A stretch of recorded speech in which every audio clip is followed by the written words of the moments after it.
नमस्ते, मी योगेश कुटे. लेट्सअप खबर बातमध्ये तुम्हा सर्वांचं पुन्हा एकदा स्वागत. अहिल्यानगरचं राजकारण गेले 2.5-3 वर्ष हे सुजय विखे किंवा पालकमंत्री राधाकृष्ण विखे पाटील विरुद्ध निलेश लंके असंच वरवर दिसत होतं. पण या राजकारणाला एक नवीन ट्विस्ट आलेला आहे आणि तो ट्विस्ट आहे आमदार विवेक कोल्हे. आमदार म्हणून विवेक कोल्हे यांची विधान परिषदेवर वर्णी लागताच त्यांनी थेट विखेंनाच ललकारण्याचं काम केल्यामुळं अनेकांच्या भोवया उंचावल्या आहेत. त्यांच्या आमदारकीनिमित्त झालेल्या सत्कार कार्यक्रमाला विखे विरोधकच व्यासपीठावर दिसून येत होते. खरं तर विखे विरोधक कोल्हे हा वाद काही नवीन नाही, पण विवेक कोल्हे हे आमदार झाल्यानंतर या वादाला कुठेतरी मूठमाती मिळेल असं वाटलं होतं, पण तसं झालं नाही. उलट मैं घायल हूं इसलिए घातक हूं असा फिल्मी डायलॉग देखील मारायला विवेक कोल्हे यांनी कमी केलेलं नाही. कोल्हे आणि विखे यांचा जो राजकीय वाद आहे, तो राजकीय वाद मला वाटतं जो उफाळला तो 2019च्या विधानसभा निवडणुकीपासून. 2019च्या विधानसभा निवडणुकीमध्ये राधाकृष्ण विखे पाटील हे भाजपमध्ये आले. त्याच्या काही दिवस आधी म्हणजे लोकसभा निवडणुकीतच सुजय विखे हे भाजपचे खासदार म्हणून दिल्लीत गेलेले होते. विखे पिता पुत्र हे भाजपमध्ये आल्याने साहजिकच भाजपची ताकद या जिल्ह्यामध्ये 2019मध्ये मोठ्या प्रमाणात वाढेल असं अनेकांना वाटलेलं होतं. पण प्रत्यक्षामध्ये झालं उलटं. स्नेहलता कोल्हे या कोपरगावमधनं पराभूत झाल्या. याशिवाय शिवाजीराव कर्डिले यांचा देखील पराभव झाला. इकडे 2019मध्ये राम शिंदे यांना देखील पराभवाचा सामना करावा लागला.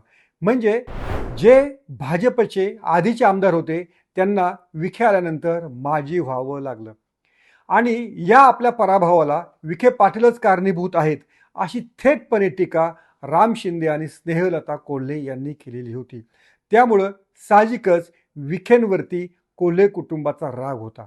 या रागाचं पर्यावसन नंतर 2-2.5 वर्षानंतर झालेल्या गणेश सहकारी साखर कारखान्याच्या निवडणुकीमध्ये दिसून आलं.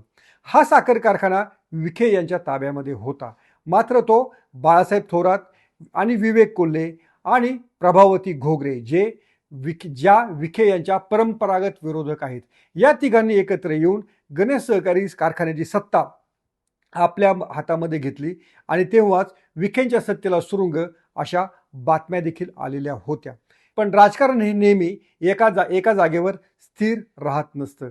जे विवेक कोल्हे हे महाविकास आघाडीचे उमेदवार असतील किंवा विखे यांना थेटपणे टक्कर देतील असं वाटत असताना ते 2019च्या विधानसभा निवडणुकीमध्ये शांत बसले.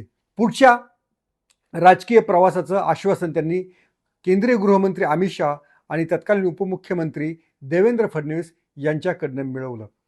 त्या आश्वासनाची पूर्तता विधान परिषदेच्या निवडीच्या निमित्तानं झाली. पण यानंतरही कोल्हे हे शांत बसले नाहीत आणि त्यांना थेट धुरंधरमधला डायलॉगच हा विखेंच्या विरोधात वापरायची वेळ आली. असं काय घडलेलं आहे की विखे हे आता जिल्ह्यातील त्यांच्या विरोधकांच्या रडावर पुन्हा आलेले आहेत. आपण भाजपचे निष्ठावंत म्हणून ते विखेंवरती नेहमीच टोलेबाजी करत असतात. त्याकडे दुर्लक्ष करण्याचाच पवित्रा हा विखे पितापुत्रांनी घेतलेला आहे. खरं तर सुजय विखे यांनी 2024च्या लोकसभा निवडणुकीत पराभव झाल्यानंतर काँग्रेस आणि राष्ट्रवादीचा बालेकिल्ला उलथून टाकण्याचं काम केलेलं होतं. पण त्यानंतर चांगलं यश येऊनही वडिलांना चांगलं खातं मिळालं नाही. राधाकृष्ण विखे पाटील जे 2022 ते 24 हे राज्यातले 2 क्रमांकाचं खातं म्हणजे महसूल खातं सांभाळत असताना त्यांना 2024मध्ये अर्ध्या खात्यावरती समाधान मानावं लागलं. जलसंपदा मंत्री म्हणून त्यांच्याकडे कृष्णा आणि गोदावरी अशा 2 महामंडळाचा कारभार आला. खरं तर विखे पाटील तिथे खट्टू झालेले होते. पण भाजपमध्ये नाराजी प्रगट करून किंवा विरोध करून काही चालत नाही, हा देखील धडा विखे पितापुत्रांनी आधीच घेतलेला आहे. पण त्याच्यावरती न थांबता उलट कोल्हे यांचं पुनर्वसन झाल्यामुळे अनेक त्यांचे पक्षातले विरोधक हे आता जागृत झालेले आहेत आणि त्यामुळंच आता मला वाटतं विखेंच्या विरोधात हे विरोधक आवाज टाकू लागलेले आहेत.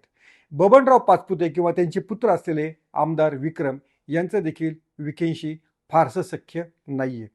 राम शिंदे यांचं तर आधीच 36चा आकडा आहे. याशिवाय त्याच्यामध्ये आता विवेक कोल्हेंची भर पडलेली आहे. बाळासाहेब थोरात आणि विखे यांचा संघर्ष जिल्ह्यानं गेली 30-35 वर्ष पाहिलेला आहे. आणि हा संघर्ष खरं तर सत्यजित तांबे हे जेव्हा भाजपच्या पाठिंब्यावरती निवडून विधान परिषदेवर निवडून गेलेले होते तेव्हा थांबेल असं वाटलेलं होतं. पण तसं झालं नाही. उलट 2024च्या विधानसभेच्या निवडणुकीमध्ये विखेंनी आपल्या 2024च्या लोकसभा निवडणुकीच्या पराभवाचा वचपा काढत थेट बाळासाहेब थोरात यांनाच घरी बसवलं. त्यामुळं बाळासाहेब थोरात, विवेक कोल्हे, राम शिंदे, पाचपुते अशी जी काही मंडळी आहेत, ही मंडळी विखेंना जिल्ह्यामध्ये हैराण करण्यासाठी पुन्हा सज्ज झाली आहेत की काय असं वाटू लागलेलं आहे. अर्थात केवळ जिल्ह्यातील हे नेते स्वतःच्या बळावरतीच विखेंच्या विरोधात आघाडी करत आहेत का? तर त्याचं उत्तर नाही आहे. राधाकृष्ण विखे पाटील हे महत्त्वाकांक्षी नेते आहेत. मुख्यमंत्री होण्याचं त्यांचं स्वप्न काही लपून राहिलेलं नाही आहे. आणि हे स्वप्न जो नेता पाहतो त्या नेत्याला त्याच्या जिल्ह्यात अडकवण्याची देवेंद्र फडणवीस यांची जुनी रीत आहे. त्यामुळं विखे यांच्या विरोधात एकदम काहीतरी सुरू झालेलं आहे. याचा अर्थ त्याचं जे गणित आहे किंवा त्या सुरुंगाची जी काही वात आहे ती फक्त अहिल्यानगरमधनंच लागली असं समजायचं कारण नाही. त्या वातीचं अंतर हे मुंबईपर्यंत किंवा दिल्लीपर्यंत देखील असू शकतं. अर्थात अशी अनेक आव्हानं विखे कुटुंबानं झेललेली आहेत आणि असा संघर्ष त्यांनी केलेला आहे. आणि त्यातनंच अनेकदा मग ते तावून सुलाखून देखील निघालेले आहेत. पण अहिल्यानगरच्या राजकारणामध्ये विवेक कोल्हे यांनी ट्विस्ट आणला असं ते आधी म्हटलेलं होतं. तो ट्विस्ट पुढच्या काळात रंगतदार ठरणार आणि विखे यांच्या खुर्चीखाली सुरुंगाची वात तेवती कशी राहणार हेच त्यांचे विरोधक पाहणार. पाहत राहा लेट्सअप मराठी.